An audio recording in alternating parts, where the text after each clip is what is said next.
La evolución adaptativa nos permite no solo optimizar los organismos para usos biotecnológicos, sino para obtener una visión profunda de los componentes esenciales que definen la vida.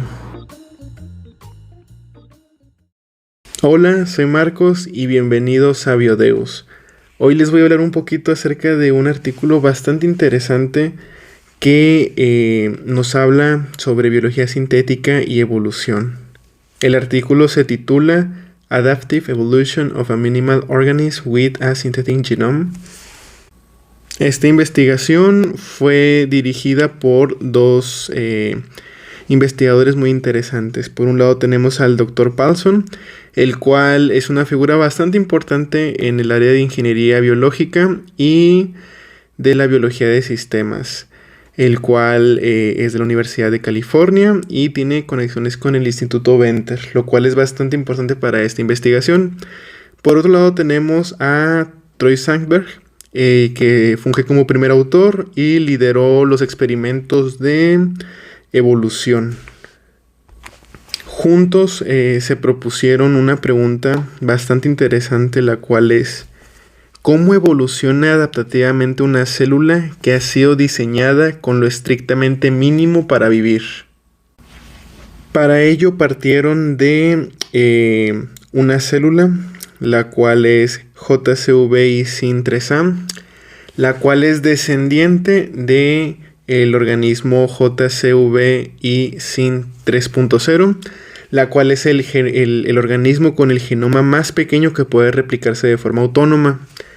En pocas palabras, pues es el organismo con el genoma mínimo, creado sintéticamente en un laboratorio, en este caso por Venter.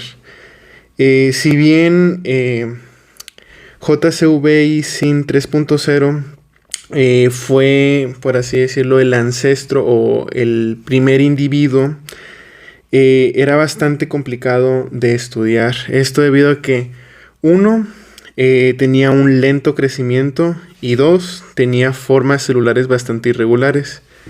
La variante con la cual trabajaron, que es la JCVI Sin 3A, se le agregaron 16 genes extra para poderla optimizar. En este pequeño ajuste resultó en un aumento de un 73% en la tasa de crecimiento y una morfología casi normal, haciéndola un modelo bastante interesante para el estudio.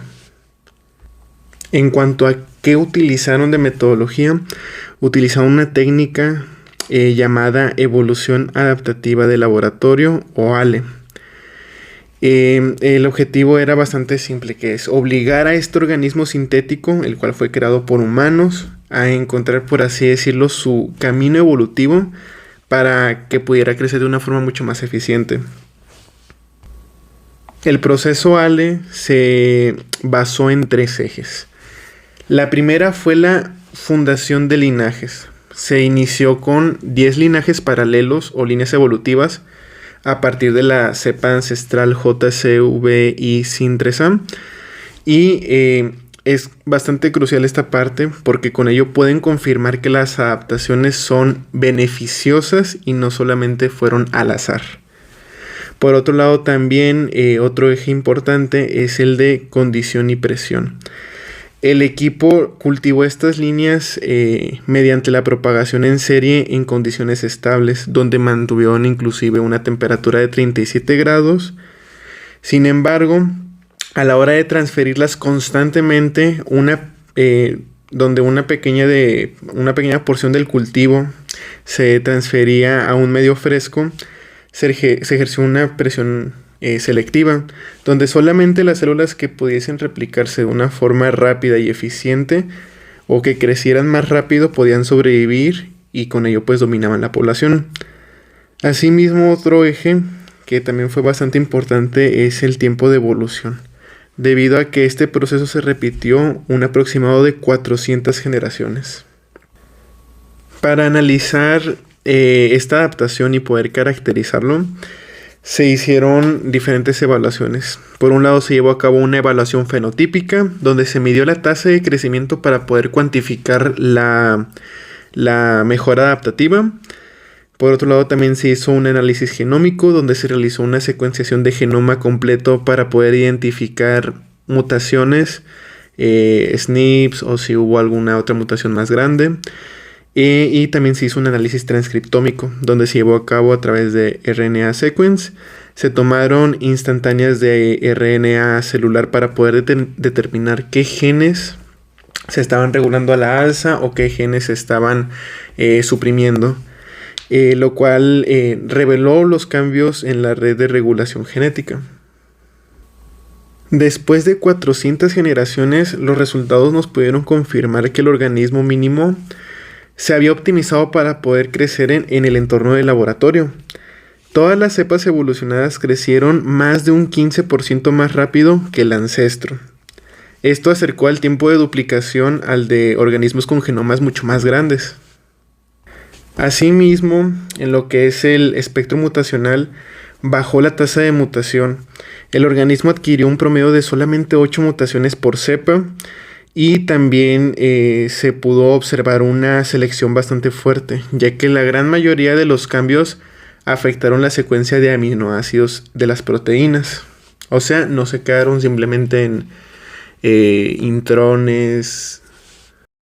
Algo bastante interesante que podemos encontrar respecto a los genes de mutación más importantes es que los genes transportadores fueron los más mutados, lo cual sugiere que la captación de nutrientes o la secreción de subproductos eran el cuello de botella más grande que evitaba que pudiese crecer tanto la célula o que fuera un crecimiento muy lento. Asimismo, la variación de fase lipoproteica, donde un gen de lipoproteína no caracterizada se adaptó mediante la variación de fase, donde una mutación en una secuencia repetida de timinas y adeninas llevó al gen a un estado de apagado a un estado encendido. En pocas palabras, se activó este gen y probablemente esto mejoró el uso de nutrientes. Por otro lado, el gen de resistencia a la tetraciclina, que no era necesario en este experimento, fue blanco de 6 mutaciones distintas que lo desactivaron o disminuyeron su expresión. Esto demuestra que posiblemente metabólicamente era bastante costosa y pues fue eliminada por la evolución para ahorrar energía. Algo muy curioso que también se puede analizar específicamente transcriptómicamente fue que se reveló un patrón conocido como compensación, donde se pudo encontrar una regulación a la alza de proteínas ribosomales. En general, el organismo se vio que invirtió bastantes recursos en la maquinaria de crecimiento para producir proteínas mucho más rápido. Y a la vez también se encontró una regulación a la baja, pero en proteínas de replicación o reparación de ADN.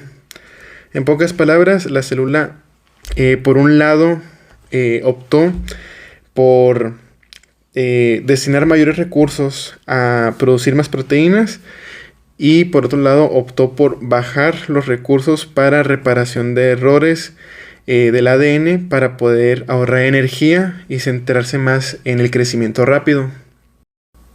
Pero en general, este estudio, ¿qué nos dice? Uno, pues la validación del propio método establece que el método ALE es un método válido para optimizar fenotipos de organismos sintéticos, haciéndolos mucho más robustos y fáciles de cultivar en el laboratorio. Asimismo, también considerando que hubo blancos de mutaciones en genes que no se habían podido estudiar o que no se habían estudiado como tal, bueno, nos puede decir cuáles genes pueden ser más o menos importantes para, en este caso, una optimización de la célula y pues poder ser objeto de estudio y para poderse considerar en futuros diseños sintéticos. Asimismo, también nos dice un poquito que hay un potencial de minimización donde una mutación, la cual claramente se dirige a la eliminación de una proteína de función desconocida, nos sugiere que el genoma de este organismo, ya el cual se supone que ya es mínimo, podría reducirse inclusive más. En esencia, el estudio de Sandberg y Paulson nos demuestran que la vida, inclusive en su forma más simple y sintética, está impulsada por las mismas presiones evolutivas. La evolución adaptativa nos permite no solo optimizar organismos para usos biotecnológicos, sino para obtener una visión mucho más profunda de los componentes esenciales que definen la vida. Muchas gracias por acompañarnos en este episodio. Recuerda que nos puedes seguir en nuestras redes sociales, TikTok e Instagram. Nos puedes encontrar como @bio-deus. Ahí también puedes encontrar las referencias de este artículo. Y pues muchas gracias. Soy Marcos y esto es BioDeus. Gracias por escuchar.